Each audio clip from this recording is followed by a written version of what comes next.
कि हम limit fate tolerance से संबंधित कुछ बेसिक टर्मिनोलॉजी होती है जिसके बारे में आपको मैं विस्तार से बता रहा हूँ। आप देखिए नंबर इसमें पहला है ये माप साइज। माप क्या होता है, जैसे कि कोई भी मान लीजिए आपकी चौकोर जार है, कोई गोल जार भी हो सकती है, कोई आपकी ट्रायंगल जार भी ये जो हो सकती है। तो इसमें आपके ये लंबाई है, ये आपकी चौड़ाई है। अगर ये कोई प्लेट मोटी है तो इसमें ऊंचाई भी हो सकती है। गोल जार है तो इसमें आपकी क्या है, मोटाई है। ठीक है, ये ट्रायंगल है, इसमें डायमेंशन है। तो ये हम क्या बोलते हैं, इनको माप करते हैं। माप के आधार पर, मेजरमेंट के आधार पर सारे कारखाने में जितने जॉब बनाए जाते हैं इसी के आधार पर बनाए जाते हैं, अन्यथा सारे जॉब बेकार हो जाएंगे अगर उनका कोई मेजरमेंट ना हो। बेस क्या होता है, जिस पर हम आधार मान करके लिमिट और फिक्स होती है उनका निर्धारण किया जाता है। जैसे कि कोई हमारा एक गोल जार है, तो गोल जार में क्या होगा, हम इसको कितना बनाना है, मान लीजिए 50 का डाई आपको दे दिया, प्लस में 0.1 बनाएंगे आप 0.01 या माइनस में 0.01 बनाएंगे। तो इसमें क्या है, बेसिक साइज पे कुछ हमको छूट देते हैं।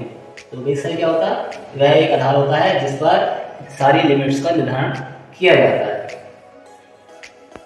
नंबर 3 आता है आपका वास्तविक साइज। वास्तविक साइज क्या होता है, वास्तविक साइज वो साइज होता है जो कारीगर ऑपरेटर कंपनी में जो बनाता है या कोई कंपोनेंट बनाता है तो उसमें एक साइज निर्धारित होता है।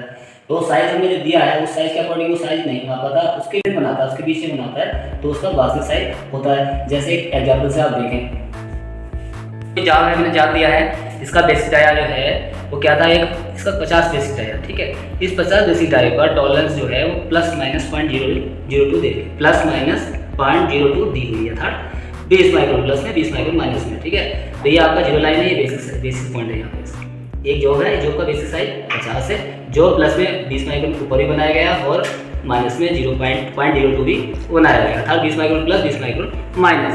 अब वास्तविक साइज में कौन सा होगा कि जो ऑपरेटर है वो उसको 4 साइज प्राप्त होंगे। ठीक है, 4 साइज में यानी कि आप समझ सकते हैं बेस साइज पहले आपका 50 से साइज में 50.0 बना सकता है, 50.02 भी बना सकता है, 49.99 बना सकता है और 49.98 बना सकता है। तो इन सब में निकालेंगे तो 0.04 की इसमें टॉलरेंस होगी।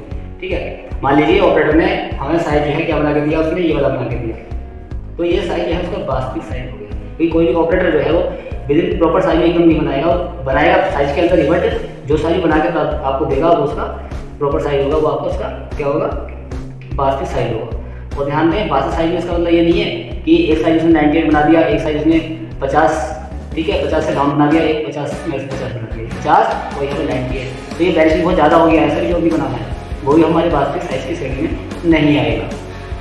अगला नंबर आता है आपका विचलन। विचलन होता है जहाँ आपके बेसिक साइज और वास्तविक साइज जो भी उसका कितना न्यूनतम साइज होता है उसमें डेविएशन होता है।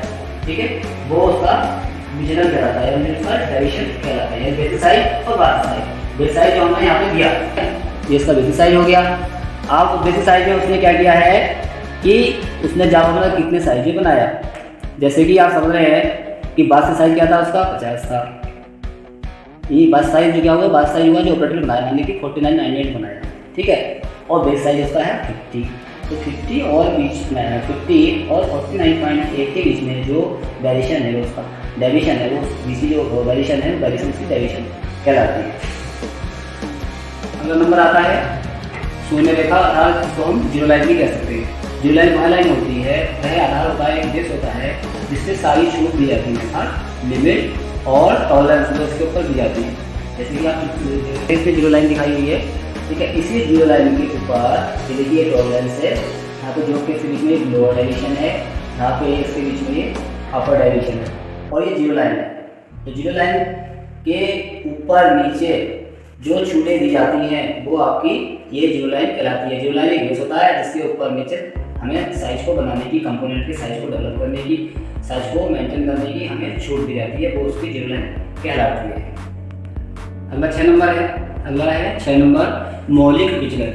इंग्लिश में क्या बोलते हैं इसको, फंडामेंटल डेविएशन, यानी कि मूल जो डेविएशन है वो क्या होता है। मूल डेविएशन क्या होता है, दो विचलनों में जिस एक को शून्य रेखा से संबंधित टॉलरेंस जोन की स्थिति स्पष्ट करने के लिए आसानी से चुना जाता है, उसे हम मौलिक विचलन कहते हैं। अब जैसे कि ये आपकी जीरो लाइन है, ठीक है। ये जो लाइन के हमको साइज ऊपर मेंशन करना है या हमको 0 इस लाइन से नीचे साइज को मेंशन करना है। जिस वन साइड हम साइज को मेंशन करते हैं वो उसका मॉडलिंग यानी कि स्टैंडर्ड डेविएशन होगा, क्योंकि हमने साइज मान लीजिए 50 का साइज ले रखा है, अब साइज ऊपर जा रहा है 50.0 भी हो सकता है, जैसे साइज 50 हो गया, 50 साइज क्या होता है तो 50 हो गया, फिर 50 से ऊपर जाएंगे तो 50.01 हो सकता है, फिर 50.02 हो सकता है। ये क्या है मॉडलिंग डेविएशन हो गया, फंडामेंटल क्या है विचलन कहलाएगा।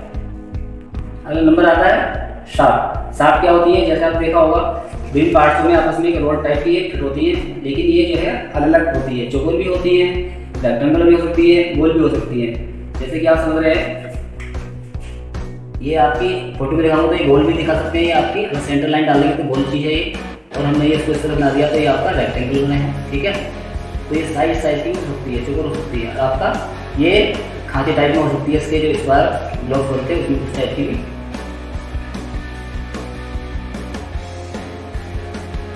इस तरह शाफ्ट के अंदर, इसके अंदर ये शाफ्ट के साथ अंदर भी फिट वाले पार्ट हो सकते हैं। तो शाफ्ट का मतलब है कि जिसके ऊपर कोई डाया है, किसी के ऊपर जो है डाया है तो उसको हम कह सकते हैं कि ये शाफ्ट है। यह वृत्ताकार या गोल, वृत्ताकार, वर्गाकार सेक्शन की हो सकती है। अब आता है इसके बाद आता है होल। होल क्या होता है, यह इसी आकृति के अंदर जो सुराख होता है उसका होल कहलाता है। कोई भी आकृति है, मान लीजिए जाल है, ये जाल है तो इसके अंदर कोई ये होल हो सकता है, यहाँ पर इस तरह के अंदर होल हो सकता है, ठीक है। ये होल आपके राउंड भी हो सकता है जैसे ड्रिल से किया गया, या ब्रोच से किया गया, ब्रोचिंग वाला खांचे वाला हो सकता है, या हमें कोई चाबी घाट सीधे इसमें काटा ब्रोच टाइप का, एक सीधा से काटा वो भी इसका होल हो सकता है, ठीक है। या हम जैसे सप्लाई शाफ्ट होती हैं, एक बाहरी गाया होता है उनमें और एक इंटरनल होता है, जैसे मेल फीमेल पार्ट में फिट होती है, ठीक है, तो उसका होल टाइप कहलाता है। अगला है टॉलरेंस। टॉलरेंस क्या है, टॉलरेंस जो है हाई लिमिट और लो लिमिट के साइज होता का जो अंतर है वो टॉलरेंस कहलाता है, अर्थात हाई लिमिट लो लिमिट के साइज के अंतर को टॉलरेंस कहते हैं। टॉलरेंस क्या समझ सकते हैं, जैसे कि ये आपका बेसिक साइज था, यहाँ पे इसमें साइज दिया और साइज में आपने देखा इसमें 4-5 साइज निकले हैं, तो लोअर आपका सबसे जो न्यूनतम आपकी लिमिट थी 49.98 है और जो मैक्सिमम है वो 50.02 है। इन दोनों को अगर हम घटाएंगे वैल्यू को तो क्या आएगा 0.04 आएगा। तो ये जो आपका टॉलरेंस है, अधिकतम लिमिट लोअर लिमिट के जो साइज को हम क्या बोलते हैं उसके अंदर। Tolerance zone. टॉलरेंस जोन क्या होता है, जब कोई जॉब बनाया जाता है तो जॉब बनाने में एक बेसिक साइज पर ऊपर नीचे छूट दी जाती है, उस छूट के बीच का जो एरिया होता है, बीच का जो एरिया होता है, बीच का जो हमारा क्षेत्र है, जो वैल्यू का डेविएशन है वो आपका टॉलरेंस जोन कहलाता है। जैसे आप देख रहे हैं चित्र में, इसमें मैक्सिमम साइज यहाँ पे है 50.02 और न्यूनतम वाला साइज आपका यहाँ पे है 50, यहाँ पे क्या है 49.98 होगा आपका, ठीक है। तो ये आपकी बेसिक साइज वाली लाइन है। अब यहाँ से लेके यहाँ तक हमको छूट दी गई है जॉब को बनाने की, तो ये जो इससे घिरा क्षेत्र है यानी कि हाई लिमिट और लो लिमिट के बीच का जो घिरा हुआ क्षेत्र है ये आपका क्या कहलाता है, टॉलरेंस जोन कहलाता है। Actual deviation. एक्चुअल डेविएशन क्या होता है, कोई ऑपरेटर जो जॉब को ये डायमेंशन में बनाता है यानी कि विदिन लिमिट के अंदर बनाता है, वो उसकी एक्चुअल डेविएशन होती है, जो वो साइज बनाता है शुरू से, जो साइज दिया है उसके बीच विदिन बनाता है तो वो साइज उसका एक्चुअल डेविएशन कहलाता है। अगला है 12 number limit of size. Job को बनाने के लिए जो छूट दी जाती है कम या ज़्यादा वो लिमिट ऑफ साइज कहलाता है। इसके बाद आता है अधिकतम लिमिट साइज। जॉब को बनाने के लिए जो अधिकतम छूट दी जाती है वो उसकी अधिकतम लिमिट साइज कहलाती है। ऐसे ही न्यूनतम लिमिट साइज, न्यूनतम साइज लिमिट वो जॉब को जिसमें हमारा जॉब सही बन जाए, फिट हो जाए, वहाँ तक बनाने की छूट दी जाती है एक नियमानुसार दही के अनुसार, वो उसकी न्यूनतम लिमिट साइज कहलाती है। अलाउंस।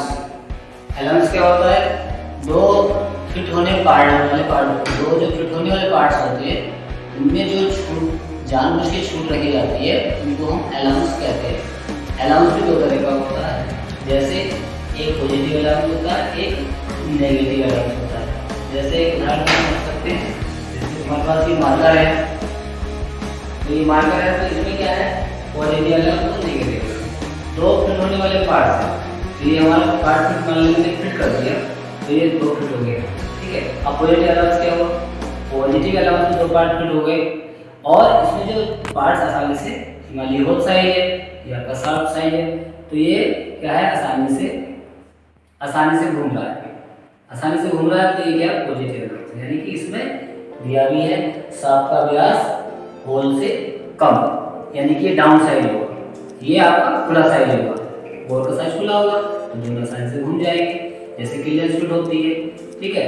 और नेगेटिव वाले में क्या होता है, नेगेटिव वाले में इसमें ये आपको थोड़ा कम होता है। तो क्या है, इसमें साइज जो है वो थोड़ा सा ये डाउन हुआ, तो इसमें जो है साइज ऐसा भी फ्री घूम रहा है। तो नेगेटिव अलाउंस रख देंगे तो अलाउंस यानी कि साइज कम हो जाएगा इंटरनल, तो ये थोड़ा सा घूमेगा बट टाइट घूमेगा।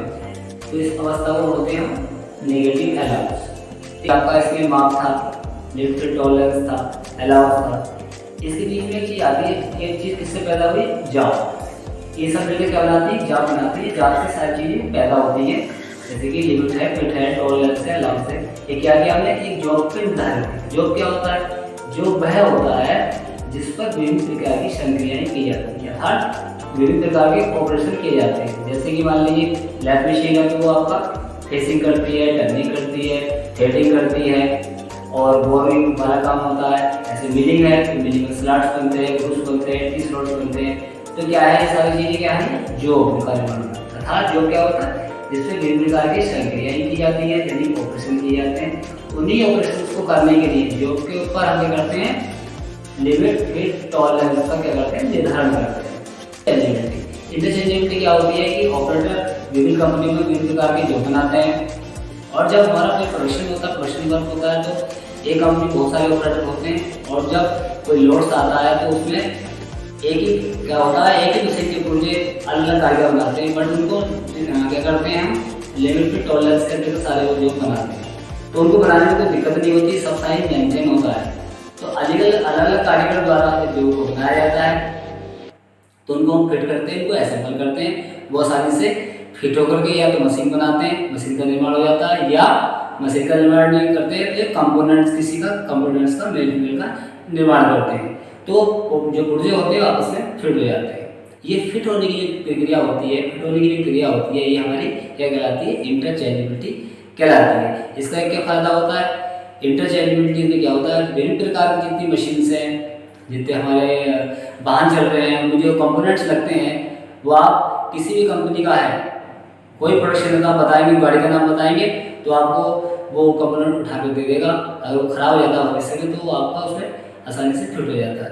ये फिट होने की प्रक्रिया है हमारी इंटरचेंजेबिलिटी कहलाती है। इंटरचेंजेबिलिटी से प्रोडक्शन अधिक होता है, जब प्रोडक्शन अधिक होता है कंपनी का नाम होता है, रिजेक्शन कम से कम होती है, क्योंकि सारी सब चीज़ें लिमिट एंड फिट टॉलरेंस के अंतर्गत सारा कंपोनेंट्स बनाए जाते हैं, और उत्पादित लागत भी इसमें कम आती है, रिजेक्शन कम होता है, कंपनी की ख्याति दूर दूर तक फैलती है। तो भारतीय मानक संस्थान है, वो हर चीज़ का एक मानक निर्धारित करता है, उसी मानक निर्धारण के अंतर्गत हम सारे जॉब्स, सारे कंपोनेंट्स का निर्माण करते हैं। जैसे आपने देखा होगा, जो आप कुछ प्रोडक्ट आप खरीदते हैं तो उस पर ISO लिखा होता है, वो भारतीय मानक संस्थान से नियुक्त होता है। उसी के अंतर्गत जितनी कंपनियां कोई प्रोडक्शन करती है, तो उसको एक मानक दिया जाता है कि आप इसके अंतर्गत ही ये चीज़ बनाएंगे, तो वो चीज़ कहीं भी फिट हो जाती है, कहीं भी आसानी से मिल जाती है, और वो अच्छी होती है, क्वालिटी होती है, प्रोडक्टेबल होती है।